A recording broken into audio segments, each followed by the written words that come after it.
Radhamandava Kunjabihari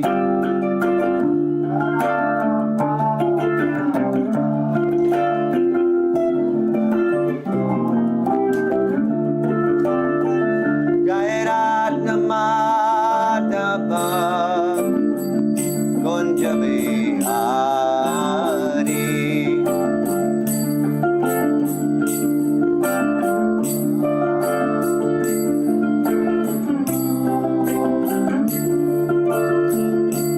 Gopijana Vallabha Girivaradhari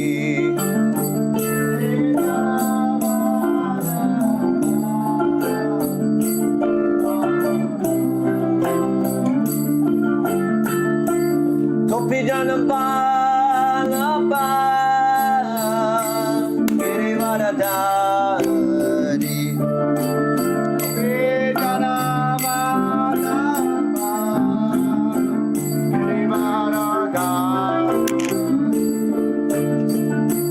Gopijana Vallabha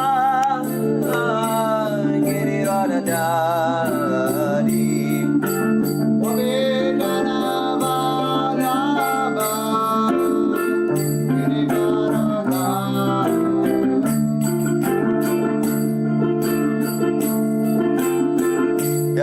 Yasodhanandana Rajajana Ranjana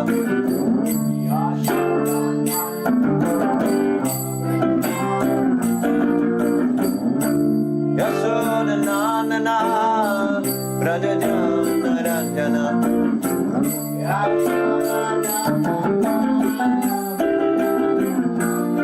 Yamuna Tira Vanachari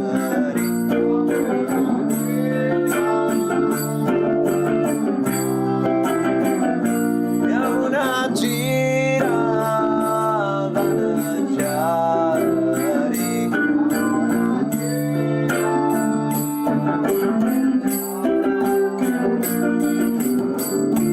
Jai Radhamadava Kunjabihari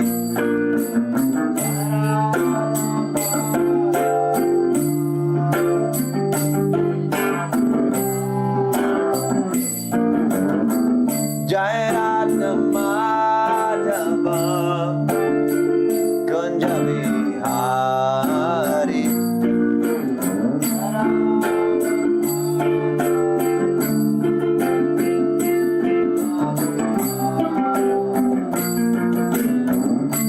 Gopijana Vallabha Girivaradhari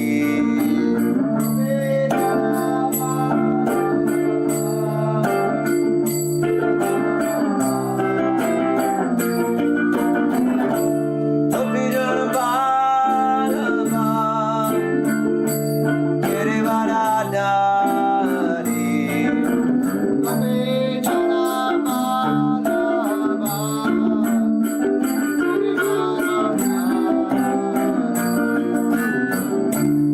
Yasodhanandana Rajajana Ranjana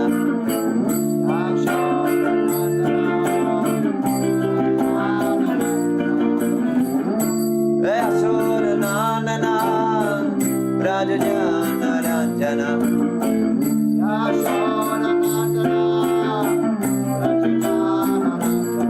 Yamuna Tira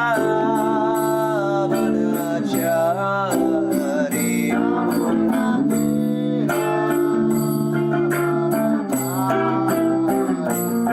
Yamuna Tira Vanachari Yamuna Tira Vanachari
Krishna, Hare Hare, Hare Rama, Hare Rama, Rama Rama, Hare Hare, Hare Krishna, Krishna Krishna, Hare Hare, Hare Rama, Hare Rama, Rama Rama, Hare Hare. Jai Om Vishnupad Paramahamsa Parivrajacharya Sutarasutta Shishimar His Divine Grace A.C. Bhaktivedanta Swami Prabhupada Ki Jai. Jai Om Vishnupad Paramahamsa Parivrajacharya Asutarasutta Shishimar His Divine Grace Srila Bhakti Siddhanta Saraswati Thakur Prabhupada Ki Jai. Ananta Kuri Vaishnavan Ki Jai. Namacharya Haridas Thakur Ki Jai.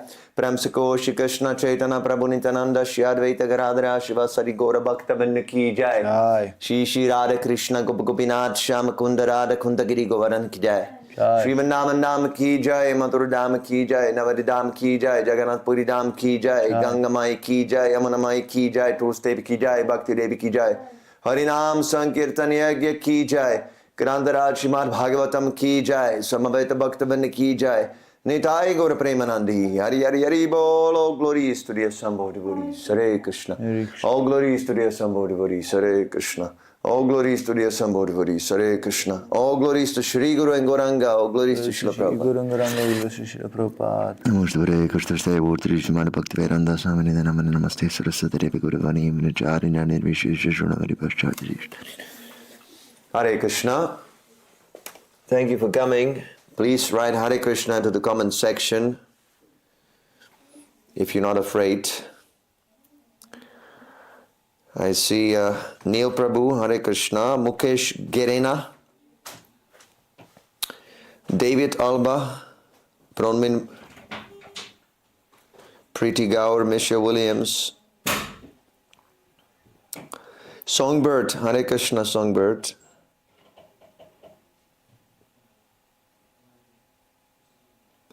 and Mark Kunse, I see Mark Kunse is also here. Anybody else? What about TikTok? Luis Alfonso Lowen is watching. Luis Alfonso. Yeah. Hare Krishna, Luis. Regularly. And also there's Kurubea. And, there's... Lenny Chetty, Hare Krishna.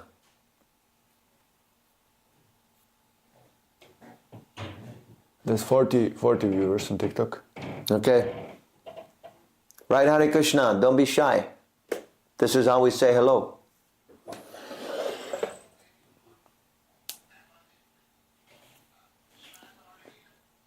Ray says Hare Krishna. Hare Krishna, Ray. How about YouTube? YouTube, TikTok, Facebook, write a comment, we'll respond. Frank is back. Frank is back. Yeah. Blissful Servant. Blissful Servant. And RP. RP, Hare Krishna, everybody. Thank you for joining us on YouTube also. Okay. Yeah, so that's it. That's it for YouTube. Now TikTok. Patrick says, good morning. Patrick, Hare Krishna, good morning, Patrick. And Centurion. Centurion, Hare Krishna. Craig, Hare Krishna, Craig. Gabriela, yes, thank you for coming again. Okay, so the others, they will come later.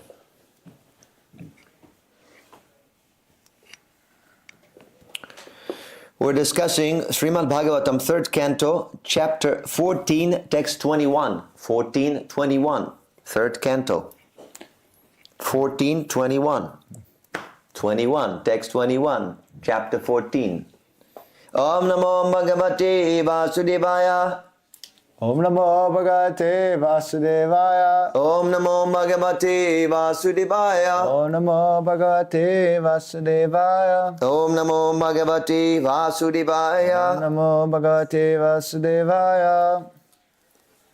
Navayam prabhavastam tvam Navayam prabhavastam tvam anukartum graheshvari anukartum griheshvari api ayushava karshnyena api ayushava kritsnena ye chanye guna gardnavaha yachanya guna gardnavaha navayam prabhavastam tvam Navayam prabhavastam tvam anukartum griheshvari anukartum graheshvari api ayushava kritsnena api ayushava karshnyena yachanya guna gardnavaha ye chanye guna gandhanavaha na never never vayam vayam we prabhava are able are able tam that tvam unto you anukartum do the same Grahaishvari O Queen of the home api in spite of ayusha by duration of life va or in the next life karsnyena entire ye who cha also anye others guna ganavaha those who are able to appreciate qualities. Translation: O Queen of the home, we are not able to act like you, nor could we repay you for what you have done, even if we worked for our entire life or even after death. To repay you is not possible, even for those who are admirers of personal qualities. Purport by His Divine Grace, A.C. Bhaktivedanta Swami Prabhupada Ki Jai. Jai. Hare Krishna. Doris and Alexandra. So much glorification of a woman by her husband indicates that he is henpecked or is talking lightly in joke. Kashyapa meant that householders living with wives enjoy the heavenly blessings of sense enjoyment and at the same time have no fear of going down to hell. The man in a renounced order of life has no wife and may be driven by a sex desire to seek another woman or another's wife and thus go to hell. In other words, the so-called man of the renounced order who has left his house and wife goes to hell if he again desires sexual pleasure, knowingly or unknowingly. In that way, the householders are on the side of safety. Therefore, husbands as a class cannot repay their debt to women either in this life or in the next. Even if they engage themselves in repaying the women throughout their whole lives, it is still not possible. Not all husbands are able to appreciate the good qualities of their wives, but even though one is able to appreciate these qualities, it is still not possible to repay the debt to the wife. Such extraordinary praises by a husband for his wife are certainly in a mode of joking.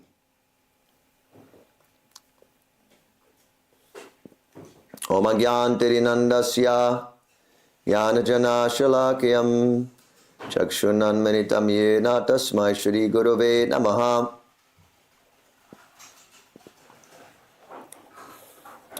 I was born in the darkness of ignorance, and my spiritual master, His Divine Grace, A.C. Bhaktivedanta Swami Prabhupada, has opened my darkened eyes with a torchlight of knowledge. I offer my humble obeisances unto His lotus feet. Jai Srila Prabhupada. Jai. Hare Krishna to Nurlan Kashenov, John Garrett, Peter Kirchner. Hare Krishna.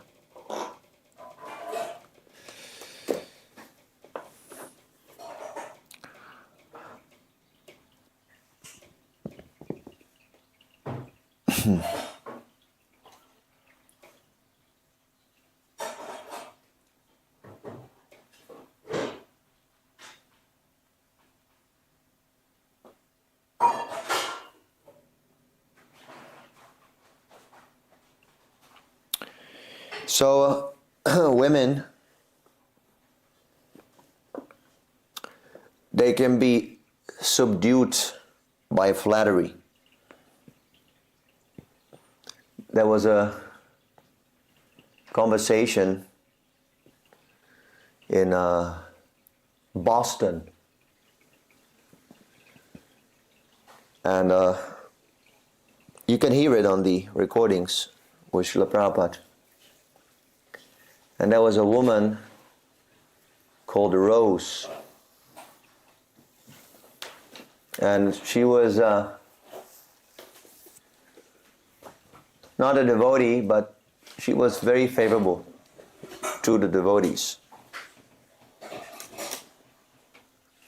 So you can hear her voice on the recording.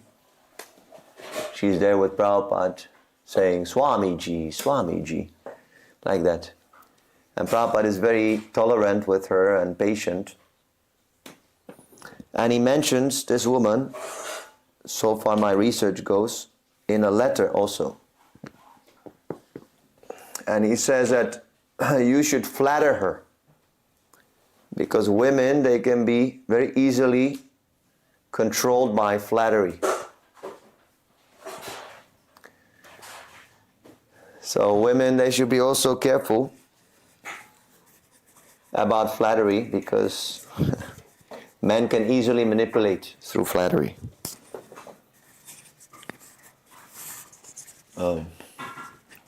This is natural. The woman, she puts nice makeup, nice dress, nice sari to captivate the man. Man doesn't have that propensity. And the man, he is flattering. Oh, you're so nice dress, such nice makeup, such nice face, beautiful. This is how it goes. So, neither the man nor woman has any love for the other. Woman wants sense gratification and using the man for that purpose. And man is using the woman for sense gratification also. It's a mutual exploitation. So, anyway, at least there is this institution of marriage where this propensity can be purified. Marriage is not for happiness. We have this great ideal because we want to imitate Krishna. Krishna is the real husband. He is the real lover. And his relationship with, let's say, Srimati Radharani or the queens of Dwaraka, they're real. That's a real love, real relationship, real romance. Because Krishna is the Supreme Personality of Godhead. There is no inebriety. When Krishna loves his devotees, it is without any motive. Because Krishna is Purnam. Krishna is complete. He is full of these 6 opulences. Bhagavan.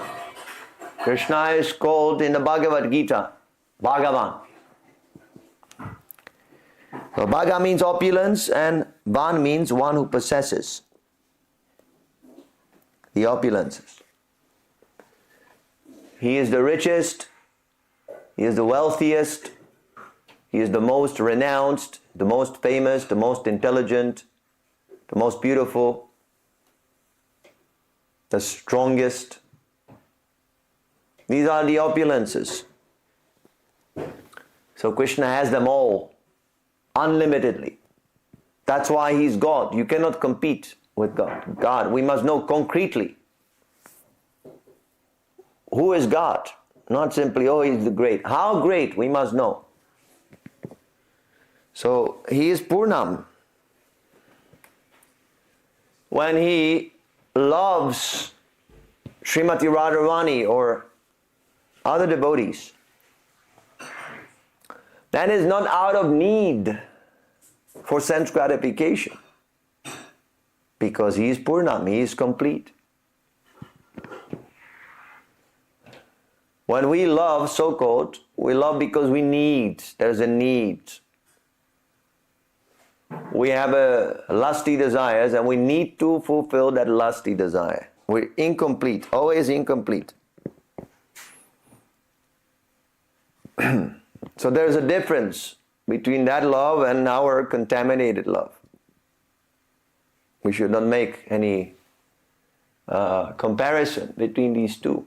Krishnadas Kaviraj Goswami says that love of Krishna and our mundane love is like gold and iron, a rusty iron. So we're trying to imitate this real love, and that's why we get entangled in material relationships. We think that, oh, there will be water in the desert. Sometimes a dog becomes hypnotized by the mirage in the desert and he starts running.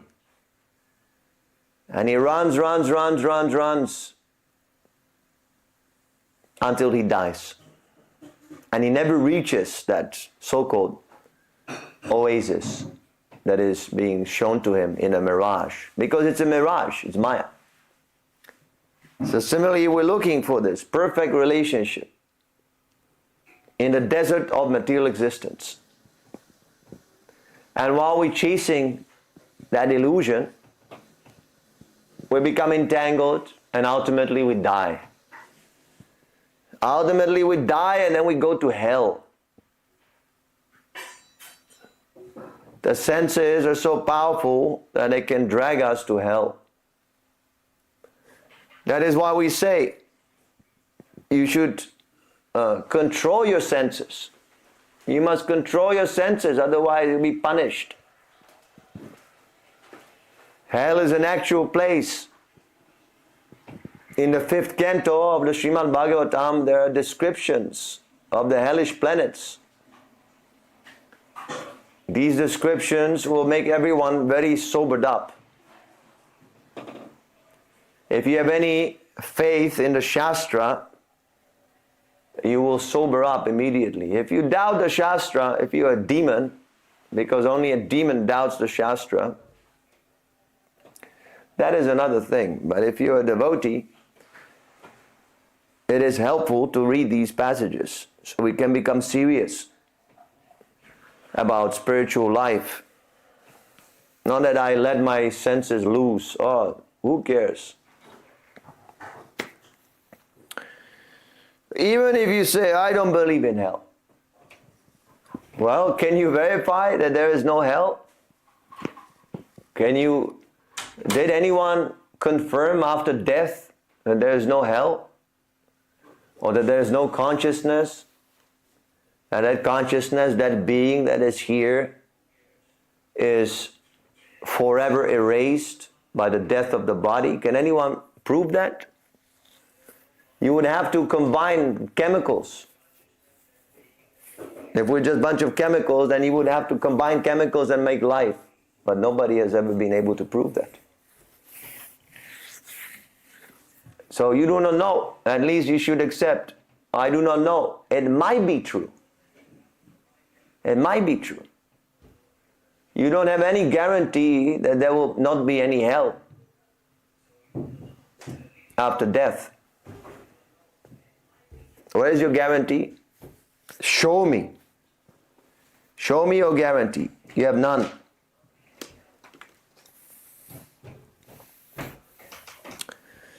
So,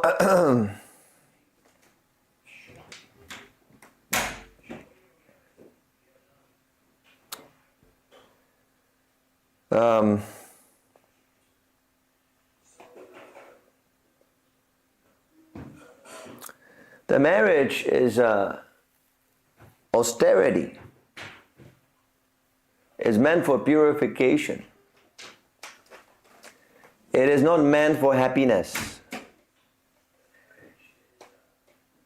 Try to remember, there is no happiness in this world. Dukkalayama shashvatam. Krishna designed this world for suffering. It might sound very negative, but the sooner you accept this, the sooner you will be relieved from that suffering. This is our illusion. In a place of suffering, we're trying to enjoy. Srila Prabhupada says that this is the grace of Maya. Although we're getting kicked by Maya so many times, the grace of Maya is that I think, I'm enjoying so nicely. Prabhupada gives this very appropriate example of a she-donkey.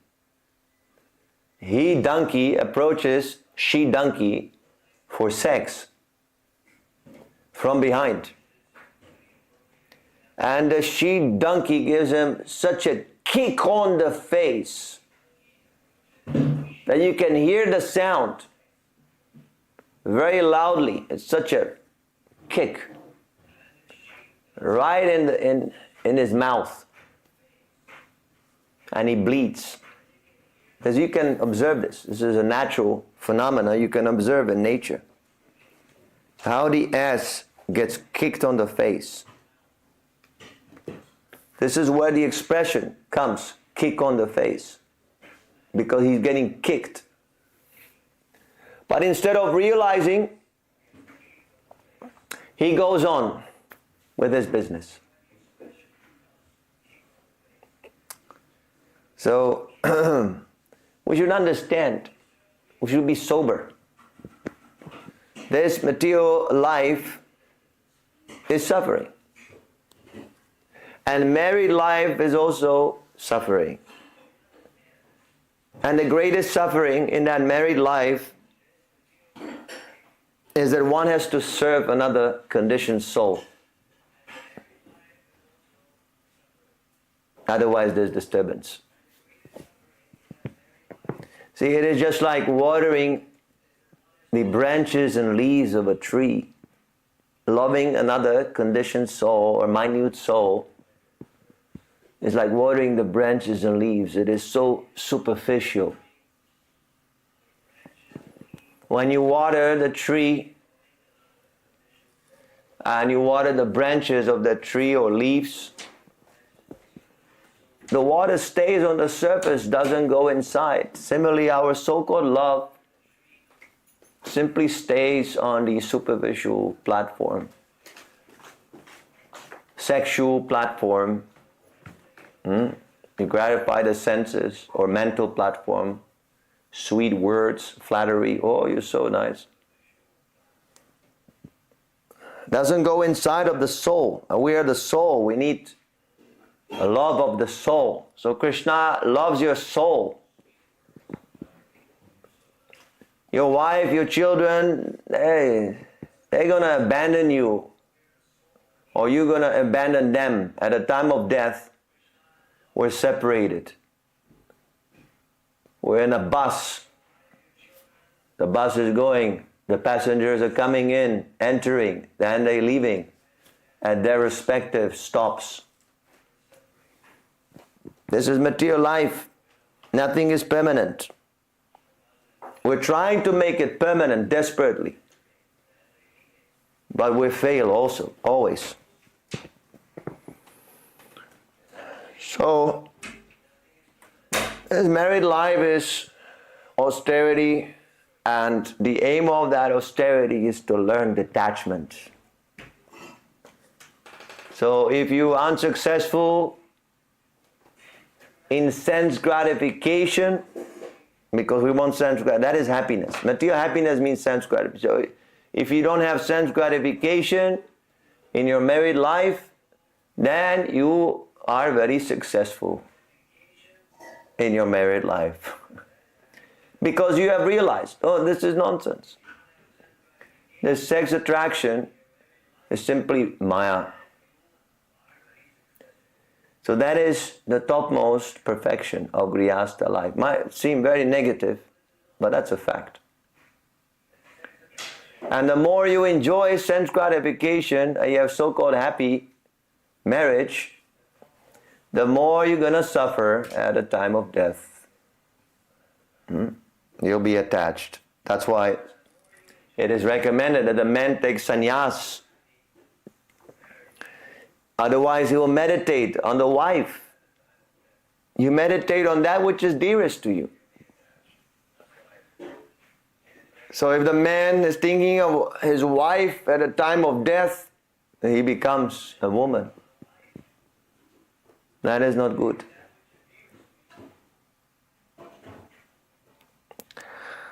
So everything is topsy-turvy in Krishna consciousness. As Krishna says, that which is night for the materialist is a day for the introspective sage. And whatever is the day for the materialist, the devotee considers to be like night. So for the materialist, married life is the topmost perfection. Everybody is looking for a love of his life or love of her life. But you can never actually achieve it. You're looking for Krishna. That is what you're looking for. The reservoir of love, Krishna. But you're looking in a wrong place. So don't be disappointed. Take up this Krishna consciousness. You'll be very much satisfied. Krishna consciousness means I don't want anything. Material desires finished. Anya bilasatu shunyam jnana karmari anuvartam anukulena krishna nushilanam bhakti rutama. No more desire. I want this, I want that, I want sense gratification, this, I'm not satisfied with this. No more. Now we begin to serve for the first time. We've been only enjoying. I want to enjoy, I want to enjoy, I want to enjoy. Nobody's thinking of service. Even when we perform service, it is motivated. I serve you so I can get some money. I serve you so I can get some sex life. I serve you so I can get some votes and I can become president. So in Krishna consciousness, we begin to serve. Service. Real service. Unalloyed service. We're serving, we don't want anything. We're not here to get praises. We're not here to get money. We're serving Krishna because it is our constitutional position. That's why we're serving Krishna. It's our constitutional position. Just like in that camera, so many little parts are inside. And they work cooperatively. Now that's why you can see me right now. So the constitutional duty of the parts and parcels of the camera is to execute a particular function within the context of that camera. If one part refuses to cooperate, then it has to be taken out, thrown in the garbage, replaced. That's what happened to us. We were serving Krishna, but at one point we became broken. So Krishna had to throw us into this material world. This is like a garbage can.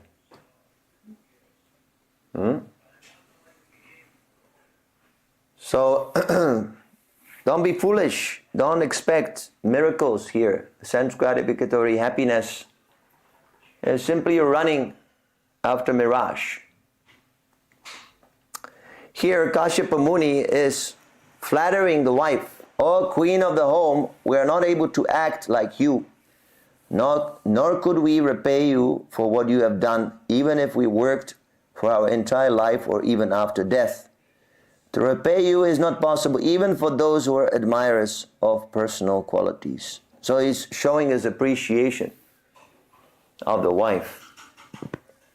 Prabhupada mentions in the purport that someone in the renounced order of life, sannyasi, if he indulges in sex life, he goes straight to hell.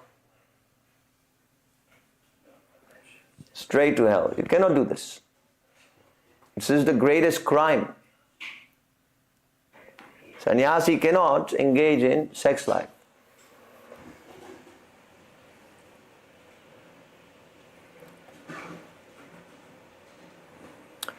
He goes straight to hell, hellish planets.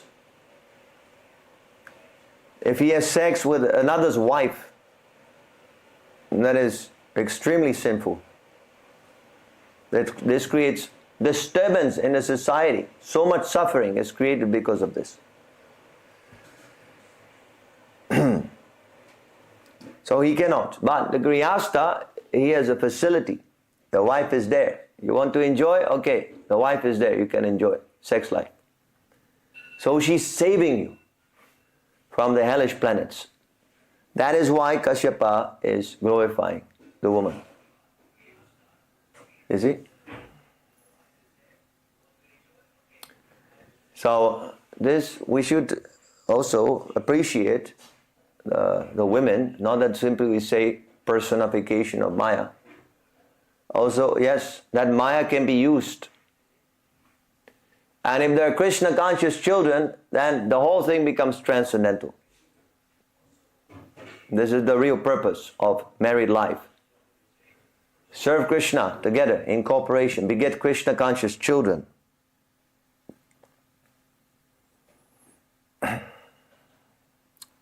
That is the real purpose of married life. Not my own sense gratification.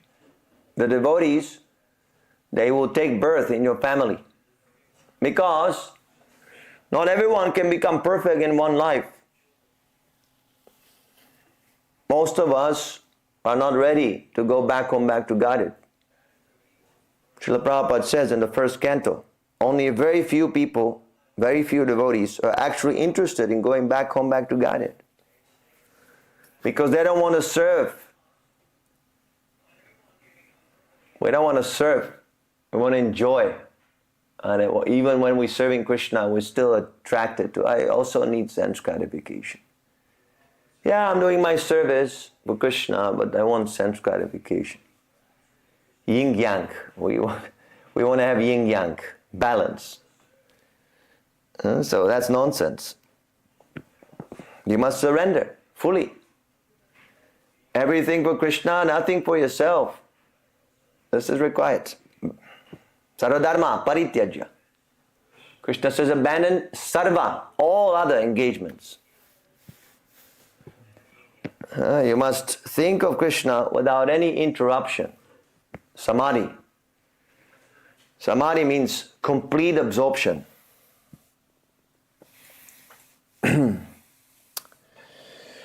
So the wife should be respected for this reason. The husband should be obliged. Not that, oh, he's marrying, having sex life, and then calling the wife, oh, you are Maya. Because of you, I'm now illusioned. And that's not going to solve anything. You must appreciate, yes, you're so kind, you are saving me from the hellish planets. I'm such a debauched number one. Sex addict, are you saving me? That is good. At the same time, we should not be very impressed that a woman is saving through sex life. That is not so wonderful. That is natural. Sex impulse is natural. So that is why Prabhupada says that such extraordinary praises by a husband for his wife are certainly in the mode of joking. In the mode of joking. Yes, we give credit, but it is not such a spectacular thing. If you can avoid entering that ashram, then do it. If you cannot, then make it Krishna conscious. Otherwise, there is no glory in it. It is over-glorified in our society. Just look at so many books, songs, movies. They glorify this relationship between man and woman. That has become our religion. Man, woman, sex life, romance. And everybody is trying to imitate that example. We're so brainwashed. And when we speak the truth, so many people get agitated. Yes, because it has become a religion. Prabhupada calls it the sex cult. Sometimes they say, Hare Krishna, you're a cult. It's a cult. Dangerous cult. So why they're so familiar with what cult looks like? Because everybody is living it. Everybody is living in a sex cult. What is that sex cult? Family. Family is a sex cult. Yes. Unless it is Krishna conscious, of course, that is a different thing. But people are addicted to rubbing of genitals, and based on that they become so much manipulated, and they're performing so many useless activities, self-created duties. Just consider why people are not coming to hear the Srimad Bhagavatam. They're working hard to do what? To bring money to the house so they can have sex life. Why the house is required? So you can have sex life. Apartment. The children, they run away from home as soon as possible and they rent their own apartment. Why? So they have privacy, so they can have sex life. Otherwise you would live with your parents, family, no problem. So simply wasting time and energy, building a sandcastle that is being washed away by the waves of the sea, building and tearing apart, building, tearing apart. This is material existence that is going on life after life. Creation after creation. Bhutva bhutva praliyata. Even the material universe is created and destroyed and created and destroyed. And we go on with that same activity. Srila Prabhupada says that it will take you 300 lifetimes to understand that sex life is abominable. 300 lifetimes. How difficult subject matter this is.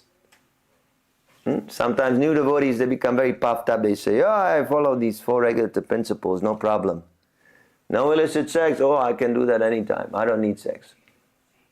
Sometimes girls, they say like that. Oh, I don't need this. Men are lusty. For me, I can be without sex, no problem. They're so delusional. You're so delusional. It takes 300 lifetimes to understand that sex life is abominable. If you practice Krishna consciousness, if you don't practice, you don't even understand it is abominable. You don't want to understand. You think it is most admirable. Instead of abominable, you think it's admirable. So lots of tapasya is required. Lots of hearing. And lots of higher taste. We need higher taste. We need this devotional service is the higher taste. If you perform devotional service without expectation of reward, then it will give you such ecstasy that it is higher than sex pleasure. But we don't want to serve without any reward. That's why we don't feel any ecstasy in Krishna consciousness. And that's why we fall down continuously for this trick of Maya. So surrender means I must have faith in the words of the Shastra, faith in the words of the spiritual master. Yes. I don't feel any pleasure in Krishna consciousness, in my service. But let me do it, let me be patient, and it must come. Because the Guru said so, because the Shastra says, because Krishna said so. Paramdashtra nivartante. He says, by experiencing higher taste, you give up the lower taste. This is possible. Without a higher taste, you cannot artificially give up this Maya. But it is Maya. Imitation, shadow reflection of the real thing. Radha and Krishna Lila. We're imitating that. And these foolish so-called devotees, they indulge in the narrations of Radha Krishna without any guidance. And again, enjoying mundane sex desires. While reading Radha and Krishna Lila are meant to purify us from the sex desire. But these rascals, they're indulging in sex desire. Imagine. It's like intoxication. See, Prabhupada says that opium can be used for medicinal purposes. So it's meant to improve your health, opium. But if you take opium without any guidance, it becomes intoxication. It becomes harmful. So this Radha Krishna Lila is harmful for rascals. It's harmful. Try to understand. The holy name also becomes harmful if you use it for material purposes. Everything becomes harmful. Instead of advancing,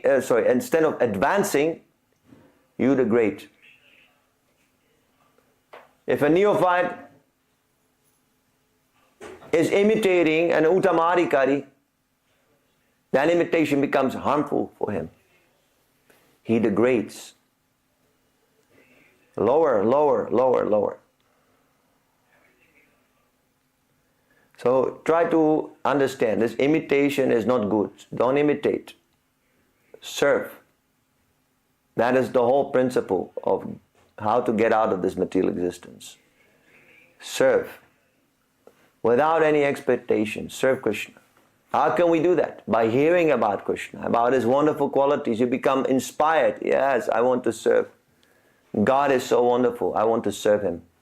Just like He loves me unconditionally, although I've blasphemed against God, I didn't care about God for many lifetimes. He still supplies the rain, the food, everything you need. The Lord supplies. He's not envious. He loves you so much. So similarly, you should reciprocate that unconditional love for Krishna. You should do that. Then you'll be satisfied. Whether you're married or unmarried, grihastha or sannyasi, doesn't matter. It's simply a designation. The emphasis should be on your Krishna consciousness. How much do I think of Krishna? How much do I think of my wife and nonsense? And how much do I think of Krishna? That everybody should test himself or herself. Okay, so I'll stop here. Any questions?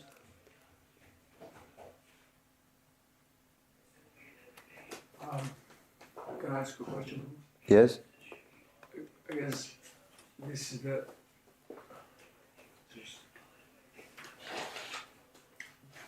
very nice class. This I guess is the age-old question. Is thinking if two devotees are married, is then if if a woman meditates on a man and a man meditates on a woman, is that on an equal platform as if they would individually meditate on Krishna or the order or spiritual master? Is it because the body is engaged in devotional service? Is it, sufficient to take them back home, back to Godhead, or what's up with that? What is your question? I don't follow. Like, if a woman meditates on the man, but they're devotees. Yes. Is that enough to get her back home, back to Godhead? And for a man, if he meditates on a woman, on his wife, will he get him through to the spiritual world? If the husband is a pure devotee, yes. Pure devotee. They asked this to Prabhupada, that if I think of the spiritual master, is that the same as thinking of Krishna? Prabhupada says yes. If you think of Prabhupada at the time of death, you go back to Godhead. So yes, definitely. If he's a pure devotee, then yes, she goes back. I see. Maitreya is asking, you can definitely tell what ashram I'm in by the nature of this question. Wait. Songbird is asking, why is marriage hell and torture? There should be respect and kindness. Well, that's what the purport says. Actually, it is not hell if the husband and wife are Krishna conscious. It is not hell.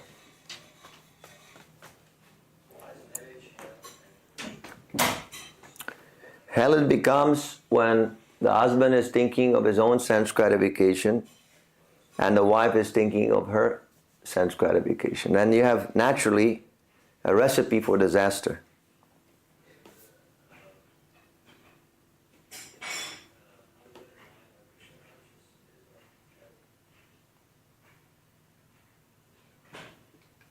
Can I ask a question? Okay, this is a response to Alexandra. She says, marriage is such a hell that if we are not Krishna conscious enough, we can fall down very hard and end up our life in ruin because we're just become insane. We have to be careful that the torture experience in marriage doesn't lead us to vice like gambling or intoxication as well. Yeah, it is the most intimate emotion. There's affection for the other gender. It's the most strong emotion. So if it's not guided properly, then it can create disaster. I definitely agree with this. Okay, so let's go to Maitreya. Isn't there semblance of love between devotee couples? Because there is love between devotees. They serve the spiritual master together and we do it without any pay. Sure, you can say that it's relative, that I am in a relationship with a woman or vice versa because of particular body we have. But in devotee marriages, at least there is not meant to be any divorce. So even if those material circumstances diminish, they're meant to stay and serve together. And in the spiritual world, there are couples, married couples. Do they not love each other? It's not exactly like water that branches and leaves in the case of devotees who are fully engaged. Since the husband is meant to think, this is a gopi of Krishna, I should protect her. So isn't that on the spiritual platform? Isn't that satisfying Krishna and thereby spiritual happiness? Yes. Yes, that is real love. Of course, love is only for Krishna. But just like devotees, you cannot say that, oh, I have affection for the devotees, that I'm materially contaminated. No, that should be supported. That is good. That is good love. Why we love devotees? Why we don't love everyone equally? Why we love devotees? Because devotees are serving Krishna directly. Of course, an Uttamadhikari, he sees everyone as devotees. So he loves everyone. But, on the lower stages we have to make discrimination. So, loving Krishna doesn't mean that now we give up affection for everybody else. Yes, that is nice.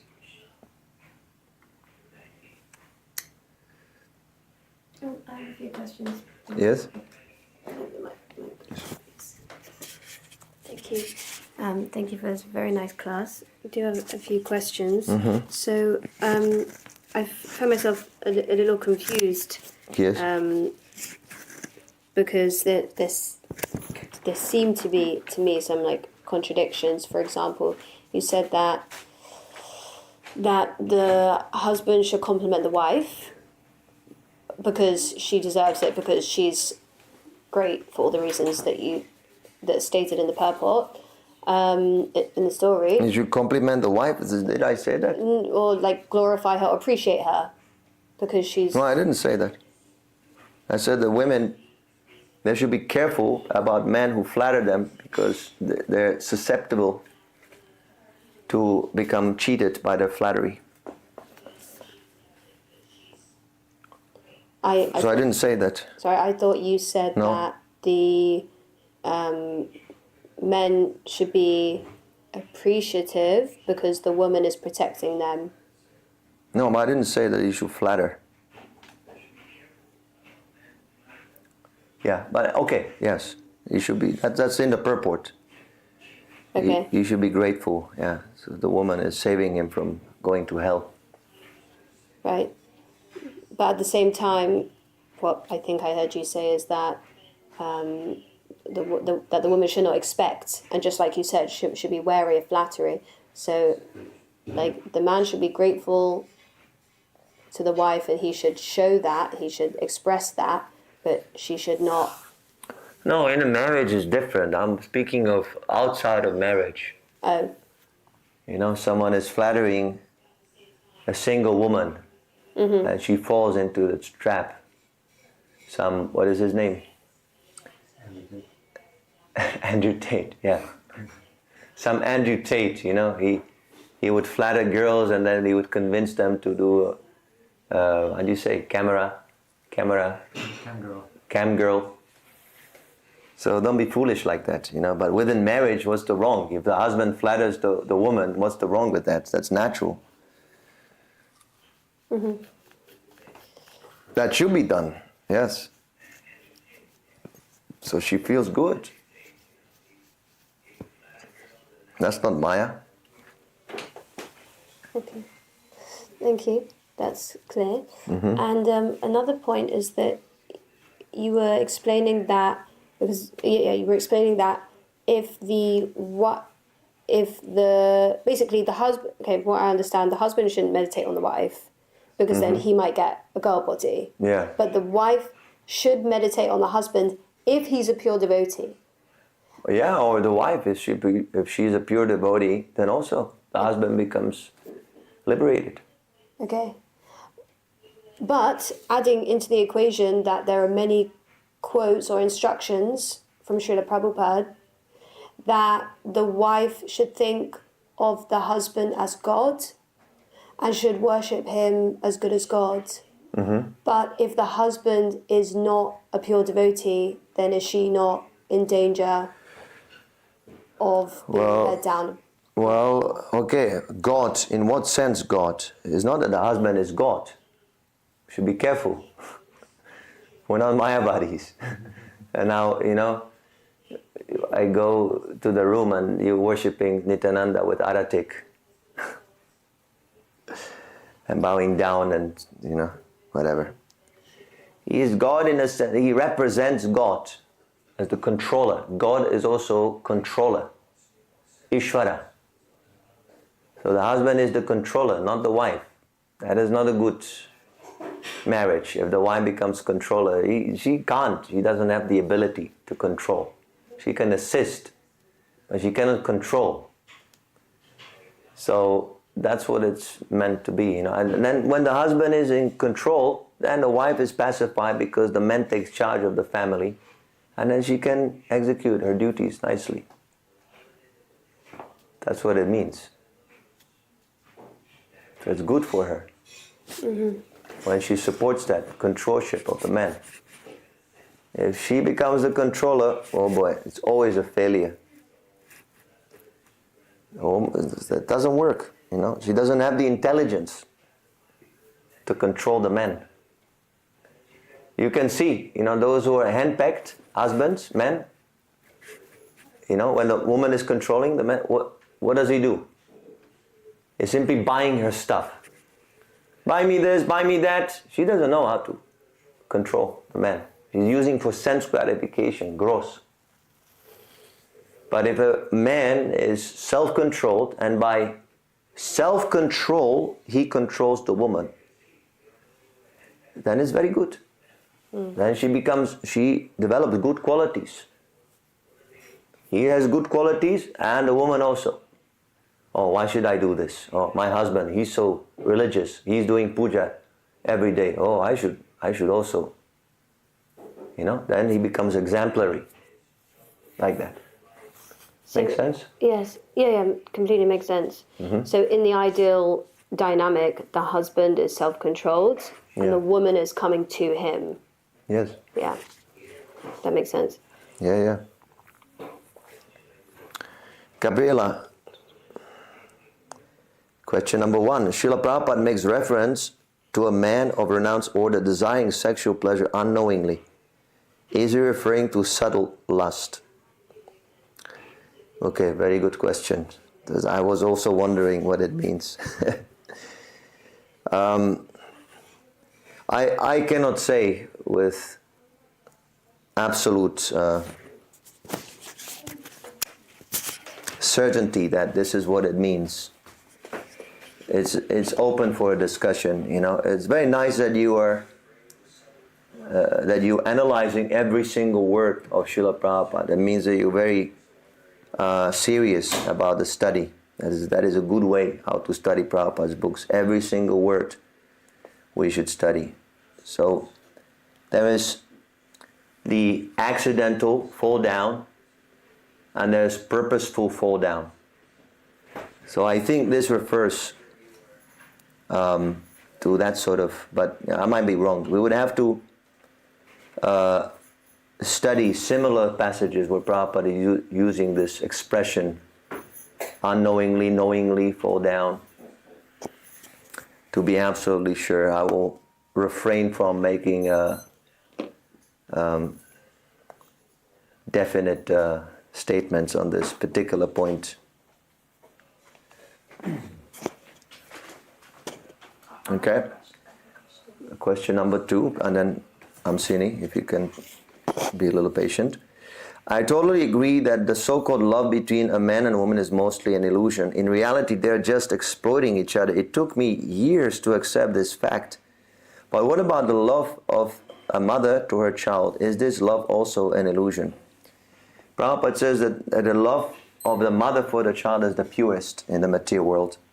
But it is also tinged because the mother expects that when the child grows up, he or she takes care of her. So it is also not pure.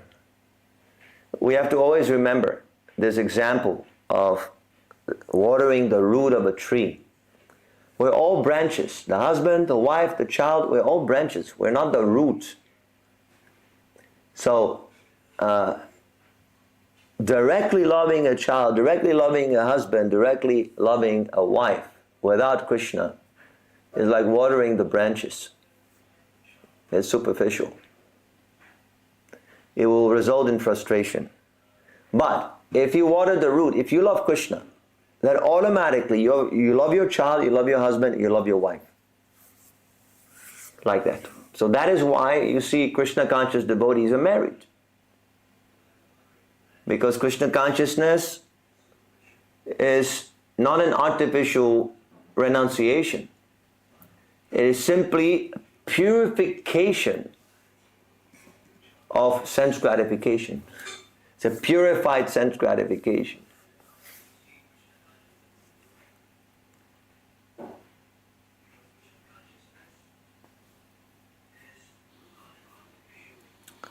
Unfortunately, there are many divorces even within devotee marriages. Yeah, because they don't want to follow. They don't want to follow Srila Prabhupada, so then there becomes divorce.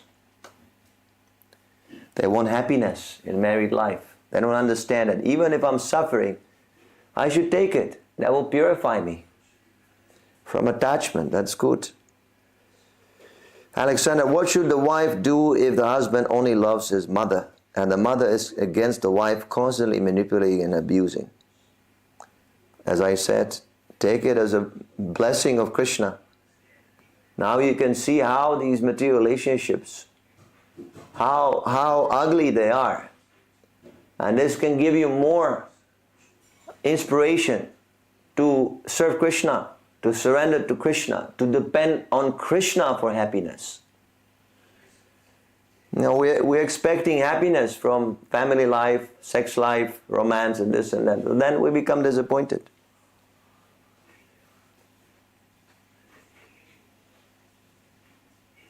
Okay, Craig appreciated the class. Thank you, Craig.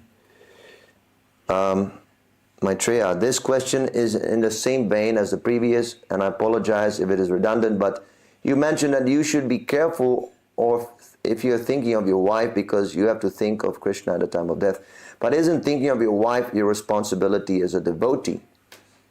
I mean, not like in a lust or meditating on her body or meditating on how to please her all the time, but don't you have a responsibility how to think of how to engage her, how to preach to her, how to protect her? I heard a morning walk with Srila Prabhupada where a devotee asked if we think of Krishna in the service, and Srila Prabhupada said yes.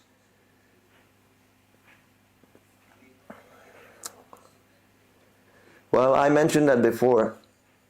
We're thinking of devotees not as karmis, as thinking of their relatives. We're thinking of the devotees, how can I serve the devotee? And why? Because that devotee is serving Krishna. Why we want to serve devotees? Because the devotee is serving Krishna. If they're not serving Krishna, why should we serve them? So if the wife is serving Krishna and you're thinking how to serve the wife, then you're thinking of Krishna. You see? Another part of this question is that Srila Prabhupada says in a letter in 1972 to a female devotee that she should become a devotee of her husband. Do you mean that the wife should meditate on the husband if he is a pure devotee in the sense that he should be following Srila Prabhupada like a sincere devotee, pure devotee, rather than a Mahabhagavata pure devotee? Yes. If you follow Srila Prabhupada, you're a pure devotee.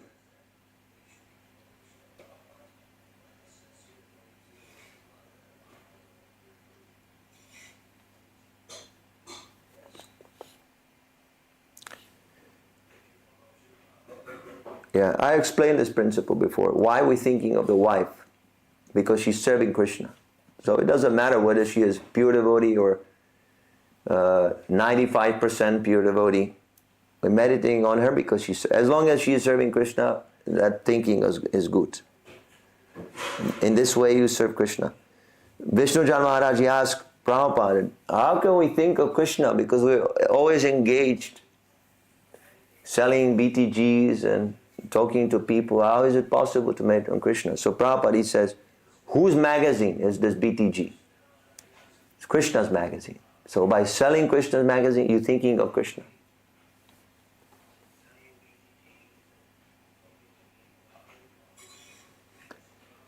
Gabriel says, unhappy marriages are a blessing in disguise, leads to detachment, to material entanglements.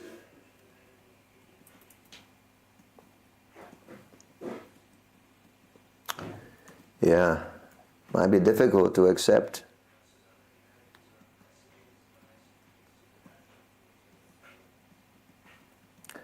Srila Prabhupada, he didn't like his wife.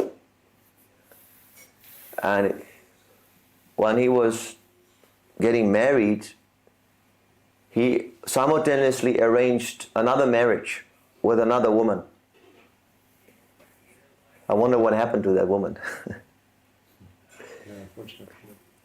So his father, he said, what are you doing? He said, I'm marrying also this one because I don't like the first one.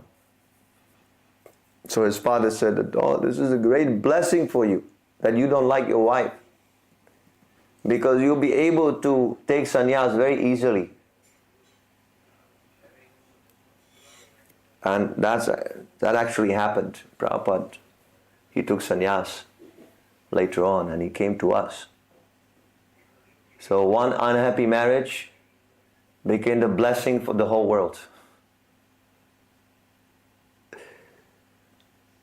Don't see things black and white. This creates anxiety. There's always a meaning behind everything we're experiencing. Krishna is in charge. If you doubt that, then you doubt Krishna. You don't have strong faith in Krishna. Increase your faith in Krishna. Chant Hare Krishna. Hear from a pure devotee. That's the cure for unhappy marriage. TikTok? Nothing? There's a lot, but Mataji also has a question. Ah, okay, yes. Sorry, I forgot. Yes, Amsini? So I know that there's this quote from Srila Prabhupada that's like a woman needs like good food and sex, and I think Good something what? else. Good food and sex also. Yeah. But men also need sex. Men also. Oh, so is this is for like material people? Yes. It's not for devotees. No. Okay. Okay, Hare Krishna. So if you desire these things, you're not a devotee. Okay. Some the context of this question. Yes? Well, I heard an interpretation in this quote that means in devotional context that sex is flattery and subtle sex, that a devotee woman needs flattery, and that's someone interpreted like that. Yeah. Is that true? Is it correct interpretation? Yes? So they need also devotee women, and I guess also devotee men, not to like this.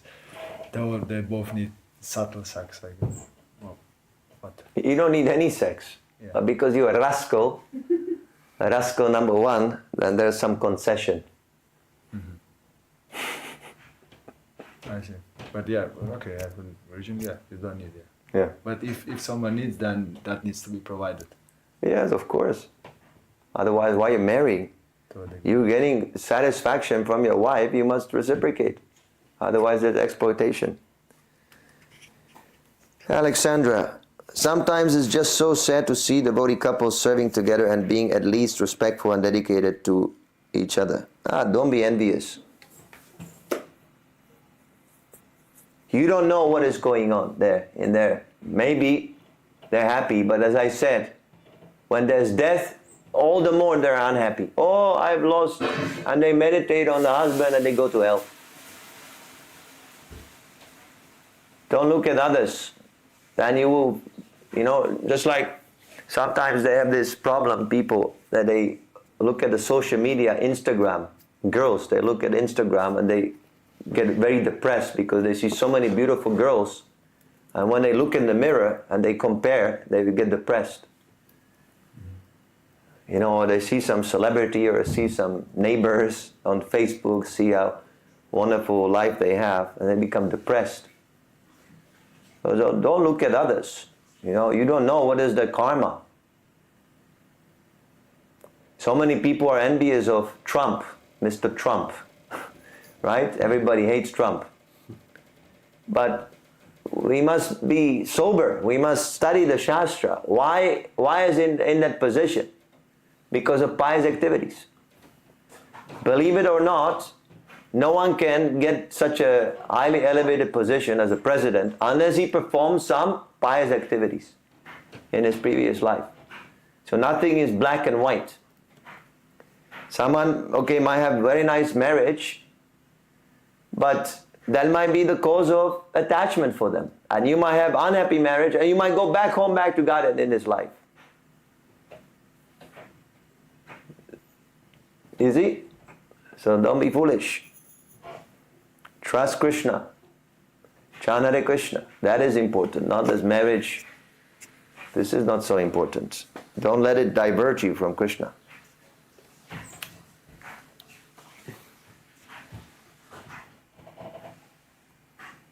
Yes? Alright, Tejas from TikTok. He's coming a few times now. Okay. He's wondering, how can I restrain my senses when I see faults in others and when I'm not happy with what I have myself?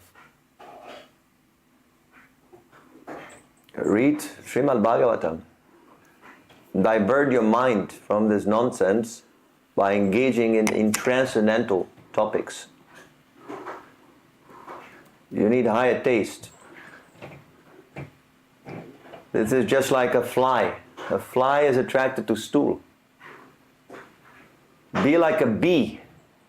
A bee is attracted to the nectar. So first of all, be attracted to the nectar of Srimad Bhagavatam. Next.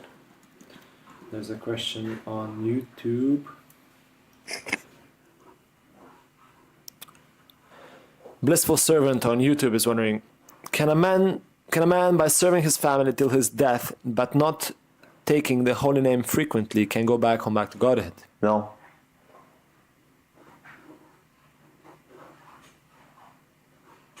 But you're not serving Krishna.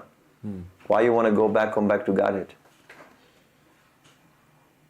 You will not be happy there. Even if you went there, you will not be happy there because there's no family to serve. There's only Krishna family.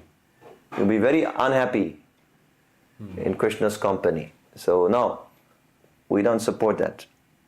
That by serving family, you're serving Krishna. This is Mayavad. Krishna is Krishna, you are. If you want to serve Krishna, you serve Krishna. And in this way, your family will be served in the most appropriate way if you serve Krishna.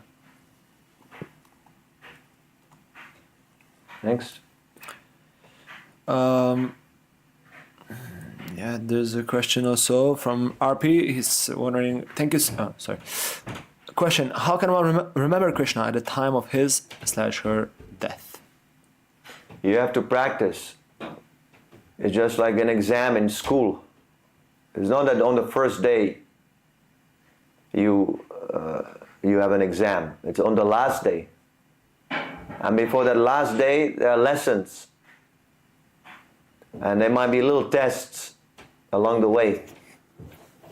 So you must study. You must do your homework. You must do your sadhana. Devotees are chanting 60 rounds every day. Engaging in service. If you work, donate money. You can't expect to think of Krishna when you have done nothing for Krishna your whole life. You must practice. Just like a student cannot expect to pass the exam if he did not study the whole year. So this is the way. Yeah? I don't know if it's so relevant, but... Okay, skip. Yeah, it's about ISKCON, so I'm gonna skip it. No. Why does Krishna need worship?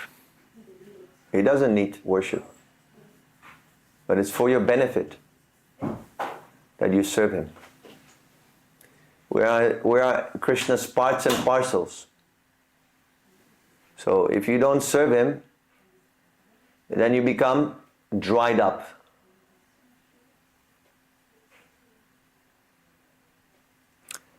NYCMVN is wondering, can women become monks? Yes. Tejas has a nice question again. How can I change my false beliefs regarding the scriptures and the consciousness? Which one is the highest? Associate with the spiritual master. You cannot understand the scripture unless you learn from the guru. So you must accept a guru, and he will clarify. This is misunderstanding you have about the Shastra. User is wondering, how is anyone going to be interested in the cult if you make people feel stupid for the questions they ask? He's wondering. Well, you don't understand how the process works. If you still think you're not stupid, you're intelligent, then you cannot learn anything. Who goes to school? People who do not know. That's why we say, many times we have said this is not a cult, this is knowledge, this is education. See, you want to join some cult. That's why you're disturbed. You want some blind faith. Blind faith is based on this principle that is promising something material. If you join our cult, if you join our religion, then you get this and this reward. So there is no reward in Krishna consciousness. We're here because we want to learn who we are, who is God, what is the relationship, like that. So those who are intelligent, they understand, actually, I don't know. And those who are foolish, like yourself, they will say, oh, I know everything, so what can you give me? Now, I'm the most intelligent, what can your cult offer me? But we have nothing to offer to you, because you're fool number one. Next.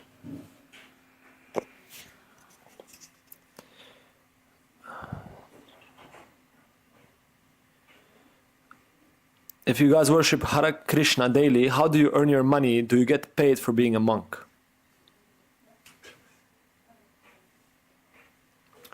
No, Krishna will tell you to give us money.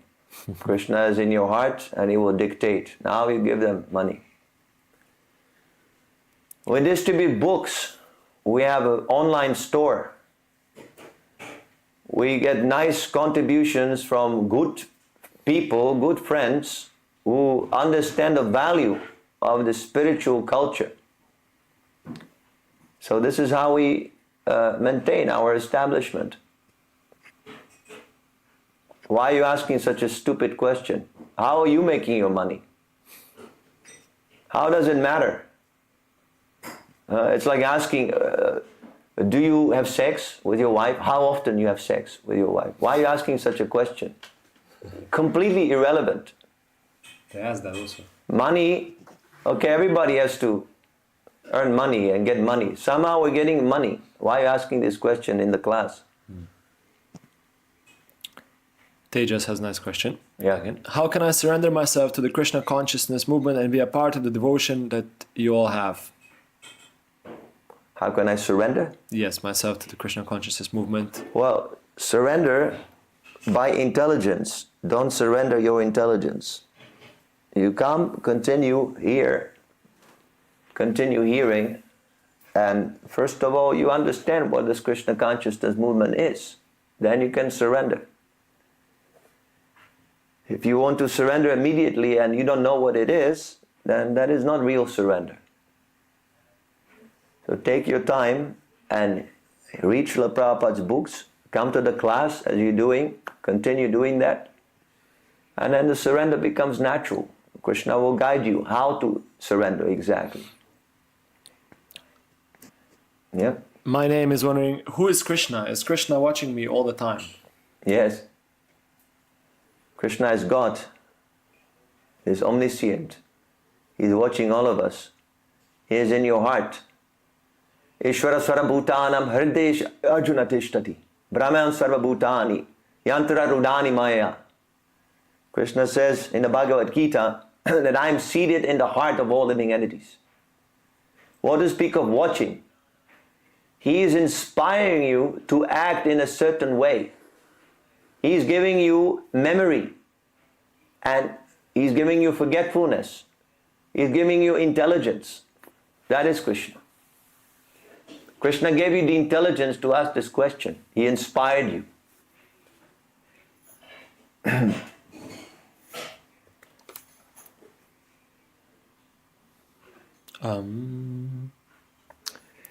Kabela says, Prabhu does not make us feel stupid. Our false ego makes us feel stupid. He's actually very kind and considerate in his answers. Vedic scriptures describe the qualities of a guru. Among them is the quality of being tough. Guru means heavy, yes, that's true.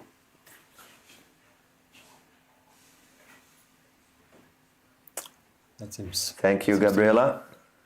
All right, thank you so much. Krantaraj Srimad Bhagavatam ki jai, Srila Prabhupada ki jai, Nitai Gora Premanandi. Hari Hari Bol. Hari Hari Bol. Namo Shtaparaya Krishna Vastaya Bhutri Srimad Bhaktivedanta Swamini Dinamane Namaste Saraswati Reva Gaurapani Prayacharina Nirvishesha Shunamari Paschatirish. They came to two very nice questions also, but I don't know if you... Okay, yes.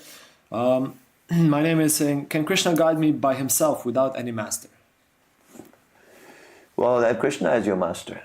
Somehow you must accept some master. If you don't accept any master, you must accept Krishna as the master. You were never the master. You're always a servant. And Tejas is asking, can you explain the word devotion? As I'm not a devotee, I want to change my sense of perception. Devotee means that you follow what Krishna says with love. You might be following blindly, just like there's so many religious people, they do their formalities, but they have no love for God. They're performing the religious rituals due to ulterior motive. There's some ulterior motive. So devotion means that not only you chant, but you chant and pray and do your service to Krishna with love. That is devotion.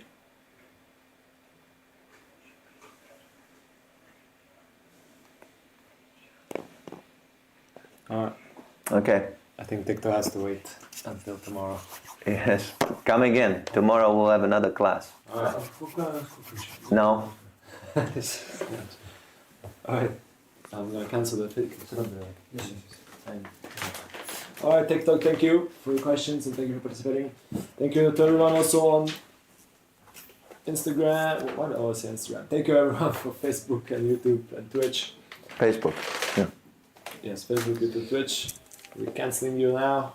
Bye bye. Till tomorrow or